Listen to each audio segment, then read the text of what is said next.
وعلیکم السلام ورحمۃ اللہ۔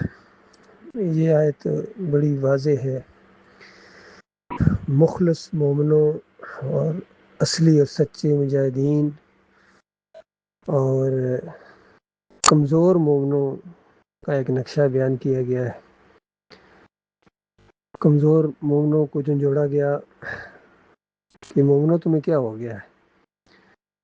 تمہیں جب اللہ کے راستے میں جہاد کے لیے باہر نکلنے کے لیے کہا جاتا ہے، تم زمین کی ساتھ گوہے چمٹ گئے، باہر نکلنا تمہیں بڑا شاق گزرتا ہے، تو کیا اس کا مطلب یہ سمجھا جائے کہ بس تمہیں دنیا کی زندگی بڑی پیاری ہے، یہاں رہنا چاہتے ہو، تمہیں جنت نہیں چاہیے، جنت الفردوس نہیں چاہیے، آخرت کی بہاریں کیا تمہیں یقین نہیں ہے؟ کس انداز سے جو جوڑا گیا۔ اس آیت کو میں نے آج کے دور میں پوری طرح محسوس کیا جب یہ گزشتہ مہینے یہ ایک دعوت اللہ کا پروگرام ترتیب دیا گیا پاکستان کے مختلف شہروں کے اندر، اور کتنی دفعہ اس کو گروپوں میں بھی ڈالا گیا، ساتھ ساتھ بھی بتایا گیا آج کل یہاں پروگرام ہو رہے ہیں، لاہور میں ہوئے تھے پروگرام، راولپنڈی میں ہوئے، پشاور تک وہاں، اور سب کو پتہ تھا ہو رہے ہیں، لیکن ہمارے بھائی نہیں نکلے ہیں، زیادہ تر نہیں نکلے ہیں، ان کی اکثریت نہیں نکلی ہے، اور کچھ بدبخت تو ایسے انہوں نے دوسروں کو بھی منع کر دیا نہ جانا وہاں، تو بہت کم لوگ نکلے ہیں۔ تو بالکل یہ آیت میں نے پوری طرح محسوس کی کہ ایسا لگتا ہے کہ لوگوں نے دنیا کی زندگی کو بہت زیادہ پسند کر لیا ہے، یہاں رہنا، یہاں کی ترقی، یہاں کی آسائشیں، بس یہاں دل ان کا زیادہ لگتا ہے۔ اچھے کپڑے ہوں، اچھے، بس گھر کو سنوارتے رہتے ہیں، اور اپنے معاملات کی طرف زیادہ توجہ ہے۔ جن وہ چیزوں کا ذکر کیا سورہ توبہ میں بھی اللہ تعالیٰ نے کہ اگر تمہیں یہ عزیز و اقارب، تمہیں رشتہ دار، تمہیں کاروبار، تمہیں وہ گھر جس میں رہتے ہو زیادہ پسند ہے، تمہیں اللہ اور اللہ کے رسول کے راستے میں جہاد کرنے سے زیادہ تمہیں پیارے ہیں یہ، تو پھر ٹھیک ہے، تھوڑا سا انتظار کرو، تمہارے ایمان کا سارا جو ہے نا چہرہ یہ تمہارے سامنے آ جائے گا جب موت کا فرشتہ تمہارے سامنے آئے گا، تو اور آ کے جب بتائے گا کہ تم دنیا دار تھے اور آخرت کے چاہنے والے نہیں تھے، اب چلو اس عذاب کی طرف، کہیں ایسا نہ ہو جائے۔ اللہ کے بندو، یہ بڑا خوفناک انجام ہوگا، اور جو مخلص مومن ہیں ان کے لیے بڑا موقع ہے، یہ اللہ تعالیٰ نے موقع دیا ہے۔ اللہ کے بندوں، اپنی آخرت کو سنوارنے کے لیے آگے بڑھو، ہر طریقے، یہ ایک ٹیم ورک ہے، سب مل کے، مالک فرماتا ہے سب مل کے تم اللہ کی رسی کو مضبوطی سے پکڑ لو اور مل کے اللہ کے راستے میں جہاد کرو، جس طرح کافر مشرک آپس میں مل کے کفر و شرک پھیلاتے ہیں، اور تم سب مل کے اللہ کے دین کو غالب کرنے کے لیے آگے بڑھو۔ یہ ایک موقع ہے تمہارے لیے، یہ موقع اگر ہاتھ سے ایک دفعہ نکل گیا تو پھر دوبارہ کبھی موقع نہیں ملے گا، اور پھر پچھتاوے کے علاوہ کوئی چیز تمہارے ہاتھ نہیں آئے گی۔ اور یہ توحید کی دعوت اٹھی ہوئی ہے، رد شرک، پورا ہمارا لٹریچر موجود ہے کفر و شرک کے خلاف جو لکھا ہے اس دور کے اندر ڈاکٹر مسعود الدین عثمانی رحمۃ اللہ علیہ نے، سارے ان طاغوتوں کی نشاندہی بھی کی گئی ہے جنہوں نے اللہ کے دین کو بگاڑا ہے۔ ایمان خالص کے استول کے اندر ان سارے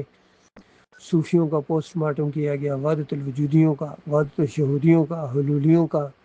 نور میں نور اللہ کا مشرکانہ عقیدہ رکھنے والے، پھر پکاریں لگانے والے، عرس اور میلے کرنے والے، سجدہ تعظیمی کرنے والے، یہ سب کا پوسٹ مارٹم کیا گیا ہے کہ ان کا کفر کرو، انہوں نے دین نہیں بے دینی پھیلائی ہے، یہ رہنما نہیں ٹھگ تھے۔ اس انداز سے بات پوری طرح قرآن و حدیث کے دلائل سے ثابت کی گئی۔ اور پھر ایمان خالص کے اس دوم کے اندر ان مولویوں کا اور پیشہ ور مولویوں اور اجرتیوں کا اور قبر پرستی کا بیج بونے والوں کا پوسٹ مارٹم کیا گیا ہے۔ یہ ہیں وہ امت مسلمہ کی مشاہیر اور اکابر جنہوں نے آج مسلمانوں کو مجاہدوں سے مجاور بنا دیا، اور پھر سجدہ تعظیمی جنہوں نے ایجاد کیا ان کا بھی نام لیا گیا، انگلی رکھ دی گئی۔ یہ ہیں وہ جن کو تم رہبر سمجھ رہے ہو، رہبر اعلیٰ سمجھ رہے ہو، اس طرح ان کے عقیدے کے اندر خرابیاں ہیں، تو یہ کفر و شرک پر مرے ہیں۔ اور ان سے جان چھڑاؤ، ایمان خالص کی طرف آؤ. تم ایک پہلے اصول تو بناؤ کہ اللہ اور اللہ کے رسول سے زیادہ تمہیں کوئی چیز پیاری نہیں ہے. اور جو بات اللہ نے کہہ دی ہے قرآن کے اندر، جو بات حدیث کے اندر آگی نبی علیہ السلام کے ذریعے، بس اس کے مطابق جو کہتا ہے وہ سروں کا تاج ہے، وہ سواری کرے امرکاب تھامے. لیکن جو اس بات کے خلاف، قرآن و حدیث کے خلاف جنہوں نے اپنے عقیدے پیش کیے ہیں، قرآن کے مقابلے میں کھڑے ہو گئے ہیں، اپنی بات منوائی ہے انہوں نے، تو ان کے ساتھ ہمارا کوئی تعلق نہیں ہے. بلکہ ان کو ہم نے پہلے سمجھانا ہے، سمجھے تو ٹھیک ہے، نہیں کہ پھر للکارنا ہے ان کو، آؤ اللہ کے دشمنوں، تم نے اللہ کی کتاب کو پیچھے کیا، اپنے آپ کو سامنے لاتے ہو، اپنے پیر صاحب کو، اپنے علماء کو آگے لاتے ہو اللہ کی کتاب کے مقابلے میں، اور نبی علیہ السلام کی بات کے مقابلے میں اپنے مسلک کو، اپنے فرقے کو سامنے لاتے ہو. شرم نہیں آتی؟ پھر مومن بھی بنتے ہو. تم کس طرح مدینہ ریاست بناؤ گے؟ کس طرح نظام مصطفیٰ نافذ کرو گے؟ کس طرح تم طیبہ ریاست بناؤ گے جب شرک کے تم رکھوالے بن گئے ہو؟ تمہارا کیا تعلق ہے نبی علیہ السلام کے صحابہ کرام سے؟ اور صحیح معنوں میں اگر ایمان کو ثابت کرنا چاہتے ہو تو آؤ پہلے وہ طریقہ اختیار کریں، کیونکہ نبی علیہ السلام کی ایک حدیث بھی موجود ہے کہ میں اس طرح اصلاح کر رہا ہوں جس طرح پہلے اصلاح ہوئی ہے پچھلی قوموں کی ہوئی ہے. اور فرمایا آئندہ جب کبھی اصلاح ہوگی اسی طرح ہوگی جس طرح میں کر رہا ہوں. تو جہاں جہاں تک یہ آواز پہنچے، اللہ کے بندو، کیوں تمہیں شرم اور ذہنی مروبیت ہے نبی علیہ السلام کا طریقہ اختیار کرتے ہوئے؟ تمہیں کیوں شرم آتی ہے؟ اور اگر تم وہی طریقہ اختیار نہیں کرتے ہو، تمہارا ایمان سے پھر کوئی تعلق نہیں ہے، پھر تم بالکل ہواؤں میں نعرے لگانے والے دنیا دار قسم کے لوگ ہو.